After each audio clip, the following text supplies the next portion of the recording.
नमस्कार दोस्तों, मैं विकास शर्मा बायोलॉजी क्लासेस की सीरीज में आपको कुछ ऐसे टॉपिक्स की स्टडी करवाऊंगा जो आपको 12th आरबीएससी, सीबीएसई और जो जेट आईसीआर हैं उन एग्जाम्स में काम आएंगे। इस सीरीज में हमारा पहला टॉपिक है केमिकल कोऑर्डिनेशन। वर्डली मीनिंग देखा जाए इसका तो केमिकल कोऑर्डिनेशन या कंट्रोल और कोऑर्डिनेशन, इसमें दोनों में आप जोड़ सकते हो। और ये कंट्रोल और कोऑर्डिनेशन हमारे शरीर की दो प्रकार के सिस्टम्स के द्वारा इसको डिटरमाइन किया जाता है, निर्धारित किया जाता है। और वो दो सिस्टम कौन से हैं? First of all nervous system and second is endocrine system.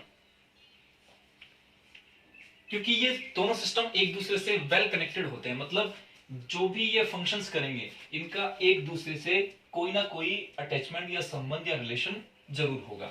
अब नर्वस सिस्टम में और एंडोक्राइन सिस्टम में कुछ ऐसे विभिन्नताएं होती हैं जो इनके एक्ट को प्रभावित करती हैं। जैसे नर्वस सिस्टम के जितने भी इफेक्ट होते हैं वो एक तो फास्ट और एग्जैक्ट, मतलब नर्वस सिस्टम की जितने भी प्रोसेस होंगे वो क्या होंगे? एक तो फास्ट होंगे और एक एग्जैक्ट। एग्जैक्ट का मतलब सीधा, सटीक होंगे। जबकि हम बात करें एंडोक्राइन सिस्टम की तो एक तो ये होंगे स्लो, ठीक है। और स्लो का मतलब क्या हो गया? बिकॉज ये एक अंग विशेष से कार्य करते हैं, मतलब पूरा ब्रेन इसमें इन्वॉल्व रहता है। जबकि एंडोक्राइन सिस्टम में एक ग्लैंड इन्वॉल्व रहती है और वो भी अपने जो भी अपने फंक्शंस है उनको किसके द्वारा डिटरमाइन करती है या किसके द्वारा कंट्रोल करती है? वो करती है एक विशिष्ट प्रकार के स्पेसिफिक टाइप के chemical compound, it's called as hormone. तो सबसे पहले क्योंकि केमिकल कोऑर्डिनेशन में इसका अलग चैप्टर है, किसका? नर्वस सिस्टम का, तो हम पढ़ेंगे इसमें केवल एंडोक्राइन सिस्टम। और एंडोक्राइन सिस्टम या एंडोक्राइन ग्लैंड्स को हम बायोलॉजी के एक स्पेसिफिक ब्रांच में पढ़ते हैं जिसको कहा जाता है एंडोक्राइनोलॉजी। तो what is endocrinology? Endocrinology is a branch जिसमें क्या स्टडी किसकी की जाती है? एंडोक्राइन ग्लैंड्स की स्टडी की जाती है।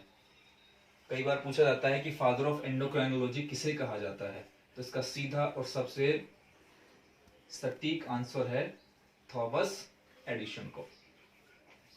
हम एंडोक्राइन सिस्टम की स्टडी बिना हार्मोन की स्टडी के नहीं कर सकते, क्योंकि हमें अगर एंडोक्राइन सिस्टम को पढ़ना है तो हार्मोन की स्टडी करना जरूरी है।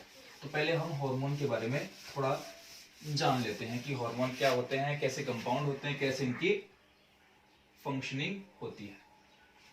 सबसे पहले हार्मोन क्या है? Hormone is a chemical messenger.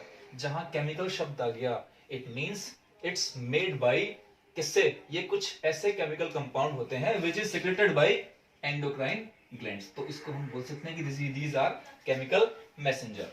सबसे पहले हार्मोन जो टर्म है या वर्ड है उसका यूज किसने किया था? एक साइंटिस्ट थे, जेम्स स्टर्लिंग। उन्होंने सबसे पहले वर्ड हार्मोन टर्म का यूज किया था। और सबसे पहले जो हार्मोन खोजा गया था उसका नाम क्या था? उसका नाम था सिक्रेटिन।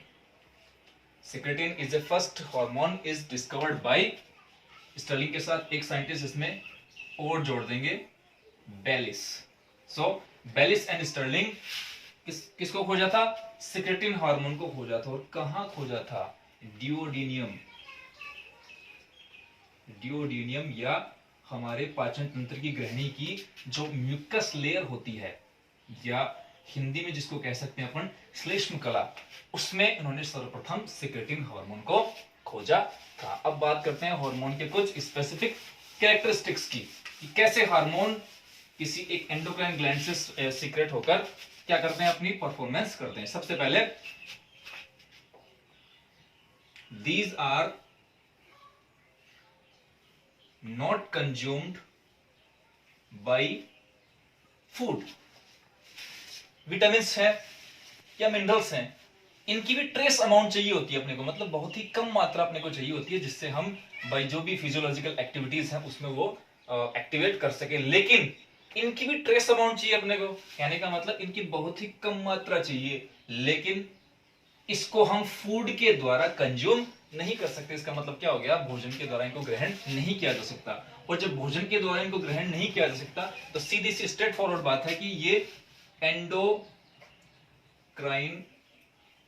ग्लैंड से सिंथेटाइज एंड सीक्रेट होते हैं, इनसे ये सीक्रेट होते हैं। दूसरा इसका जो स्पेसिफिक कैरेक्टर है कि दीज आर स्पेसिफिक, मतलब ये स्पेशल स्पेसिफिक, मतलब ये अति विशिष्ट होते हैं। इसका मतलब क्या हो गया कि ये अपने स्राव को या अपने सेक्रेशन का सीधा प्रभाव टारगेट ऑर्गन तक ही इनका प्रभाव रहता है। कहने का मतलब क्या हो गया कि सीधे ये किसमें इफेक्ट करते हैं, अपने टारगेट ऑर्गन तक।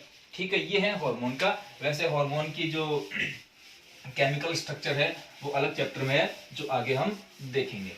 अब इन हार्मोन के बेसिस पे, या फिर हम यूं कहें कि भाई एंडोक्राइन, क्योंकि एंडोक्राइन सिस्टम पूरा एंडोक्राइन ग्लैंड से बना हुआ है, तो एंडोक्राइन ग्लैंड्स के हम पहले टाइप देखेंगे। तो एंडोक्राइन ग्लैंड्स होती है वैसे स्पेशली 3 टाइप की, सॉरी ग्लैंड्स होती है वैसे स्पेशली 3 टाइप की, एंडोक्राइन, एक्सोक्राइन और मिक्स्ड और हेटेरोक्राइन। एंडोक्राइन्स के बारे में क्या है, ये एक तो डक्टलेस होती है। डक्टलेस मींस इनमें किसी प्रकार की कोई नलिकाएं प्रेजेंट नहीं होती, मतलब अपने ये जो सेक्रेशन है, इट मींस इनका सेक्रेशन क्या है, इनका सेक्रेशन है हार्मोन, ये सीधा इसको कहां सेक्रेट कर देती हैं, ब्लड में। ठीक है। सेकंड है एक्सोक्राइन। एक्सोक्राइन्स का मतलब इनमें नलिकाएं होती हैं, दीज आर डक्टेड, नलिका युक्त, ये अपने स्राव को सीधे ब्लड में नहीं सेक्रेट करती। थर्ड एंड लास्ट, इनके एग्जांपल आपको पता है जो कॉमन है, जैसे पिट्यूटरी हो गया, थायराइड, ठीक है, टेस्टिस, ठीक है, ovary, these are endocrine glands. Exocrine के फॉर एग्जांपल स्वेट ग्लैंड्स, श्वेत ग्रंथियां, oil glands, these are exocrine glands. Third and last mixed और हेटेरोक्राइन। समझ गए होंगे आप, मिक्स का मतलब जब इसमें दोनों पार्ट हों, मतलब एक पार्ट एंडोक्राइन हो और एक पार्ट एक्सोक्राइन हो, this is called mixed gland. इसका एग्जांपल है, सबसे बेस्ट एग्जांपल है इसका पैंक्रियाज। सबसे बेस्ट एग्जांपल है इसका पैंक्रियाज, बिकॉज आपने सुना होगा इनमें 2 पार्ट होते हैं इसके। एक पार्ट होता है acini, acini is exocrine part, and second is islets of Langerhans या लैंगरहैंस की द्वीप कोशिकाएं, जिसमें अल्फा, बीटा और गामा सेल्स होते हैं, जिनसे ग्लूकागॉन, सोमेटोस्टेटिन और the very important hormone of human body called insulin भी इसी से स्रावित होता है। तो ये है इनका सामान्य परिचय, किसका, एंडोक्राइन सिस्टम का। तो मेन बात निकल के है इसमें क्या कि भाई एंडोक्राइन जो ग्लैंड्स होती है वो किससे 3 प्रकार की ग्लैंड्स होती है, एंडो, एक्सो एंड हेटेरोक्राइन, और इनके द्वारा स्पेशली एंडोक्राइन के द्वारा कुछ स्पेसिफिक टाइप्स के केमिकल कंपाउंड को सीक्रेट किया जाता है, which is responsible for our physiological activity called hormone. अब भैया कौन कौन सी ग्लैंड होती हैं, या एंडोक्राइन, हमें मेनली एंडोक्राइन ही पढ़ना है, तो सबसे पहले हम एंडोक्राइन ग्लैंड्स के बारे में पढ़ेंगे। तो सबसे पहला इसका जो पार्ट है वो है hypothalamus.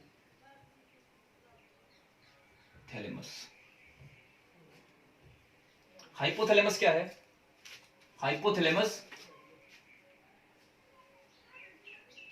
It's a part of diencephalon. Diencephalon एक पार्ट होता है किसका, ब्रेन का। तो ब्रेन का जो डाईएन्सेफेलॉन का बेसल पार्ट या आधारीय भाग, जिसे क्या कहा जाता है, जिसे हाइपोथैलेमस कहा जाता है। It's a centre of temperature in human body, ये मनुष्य के शरीर में ताप नियंत्रण का एक केंद्र होता है। और इसी बेसल पार्ट में क्या होते हैं, न्यूरो एरिया प्रेजेंट होते हैं। तो तो इससे आपको एक बात समझनी होगी कि hypothalamus is well connected with pituitary. तभी तो हम कह रहे हैं ना कि भाई केमिकल कोऑर्डिनेशन नर्वस सिस्टम और एंडोक्राइन सिस्टम के बीच में इनका एक कोऑर्डिनेशन होता है। क्यों होता है? क्योंकि पिट्यूटरी एंडोक्राइन ग्लैंड से और हाइपोथैलेमस एंडोक्राइन ग्लैंड्स होने के साथ साथ it's also a part of human brain. तो दिस इज कॉल्ड, और इन दोनों को मिलाकर बायोलॉजी की एक अलग ब्रांच को डेवलप कर दिया गया जिसको क्या बोलते हैं? Neuro endocrinology. अब बात करते हैं इसके हार्मोन की। सबसे पहली चीज क्या है कि ये दो प्रकार के हार्मोन्स का सेक्रेशन करता है। It's not a type of number, it's a type. तो कौन कौन से हैं? एक तो होगा क्या? रिलीजिंग, एक तो है रिलीजिंग हार्मोन एंड सेकंड है इनहिबिटर, इनहिबिटर हार्मोन। अब आप पूछोगे कि रिलीजिंग और इनहिबिटर किसका रिलीज करे, किसको रिलीज करेगा और किसको इनहिबिशन करेगा? ये तो सीधी सी बात है, पिट्यूटरी को हम मास्टर ग्लैंड कहते हैं क्योंकि ये अन्य सभी जो भी अंतःस्रावी ग्रंथियां हैं उन पर कंट्रोल करती है, लेकिन इसके ऊपर भी कंट्रोल होता है। मतलब it's a master gland and this is the master of master gland. मतलब ये इसका भी क्या है? एक मास्टर है, इसका क्या है? सुप्रीम है। तो this is the supreme commander of endocrine system. तो पीयूष ग्रंथि के या पिट्यूटरी ग्लैंड के जितने भी हार्मोन हैं, एक तो उनको रिलीजिंग के लिए इंड्यूस करेगा और उनको इनहिबिशन के लिए इंड्यूस करेगा। कौन? प्रेरित करेगा। कौन? Hypothalamus, like GHRH, growth hormone releasing hormone. तो ये ग्रोथ हार्मोन को क्या कर रहा है? रिलीज पर कंट्रोल कर रहा है। ठीक है, जैसे TRH, थायरोट्रोपिक रिलीजिंग हार्मोन। ऐसे प्रोलैक्टिन है, सोमेटोस्टेटिन, जो भी है पिट्यूटरी ग्लैंड के हार्मोन, इन पर ये इसका कंट्रोल करेगा। ठीक है, तो ये है हाइपोथैलेमस। हाइपोथैलेमस को सुप्रीम कमांडर इसलिए कहा जाता है बिकॉज ये पिट्यूटरी ग्लैंड जो कि सब ग्लैंड पे क्या है? मास्टर ग्लैंड है, उस पर ये कंट्रोल कर सकती है। तो ये हो गया हाइपोथैलेमस का। इसका इतना ही कार्य है। क्या कार्य है इसका? कि ये ओनली पिट्यूटरी ग्लैंड्स के द्वारा सीक्रेट हार्मोन्स के ऊपर कंट्रोलिंग का कार्य करता है। पिट्यूटरी सब ग्रंथियों पर करती है, लेकिन इस ग्रंथि पर, पिट्यूटरी पर भी हाइपोथैलेमस होता है। और हाइपोथैलेमस की पोजीशन क्या होती है? जैसे अगर हम ब्रेन का एक छोटा सा डायग्राम बनाकर देखना चाहें, अगर ये पार्ट क्या है? इस पार्ट पर तो होती है पिट्यूटरी ग्लैंड और ये पार्ट है हाइपोथैलेमस, और इनके बीच में एक जगह आती है, एक वृंत रूपी एक प्लेस होता है जिसको बोलते हैं इनफंडिबुलम। तो सीधे से अगर कहा जाए तो एक सिंपल वे में कहें तो पिट्यूटरी ग्लैंड और हाइपोथैलेमस एक दूसरे से किससे जुड़े होते हैं? इनफंडिबुलम से। तो ठीक है, ये हो गया हाइपोथैलेमस। और हम पिट्यूटरी ग्लैंड के जो कि सेकंड नंबर की ग्लैंड है उसका डिस्कशन हम अपने अगले टॉपिक में